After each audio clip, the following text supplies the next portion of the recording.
Nanganganib mabigo ang kasunduang tigil putukan sa pagitan ng Iran at Estados Unidos matapos muling isara ng Tehran ang Strait of Hormuz kasunod ng panibagong opensiba ng Israel sa Lebanon.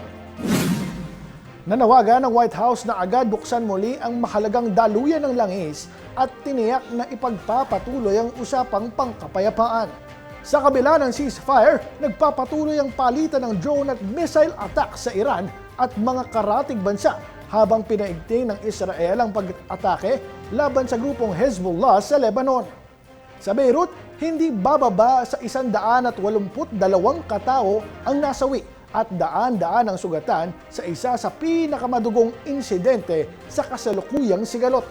Inilarawan naman ng US Vice President ang kasunduan bilang marupok habang inaakusahan ng Iran ng Amerika ng paglabag sa mga kondisyon ng tigil putukan.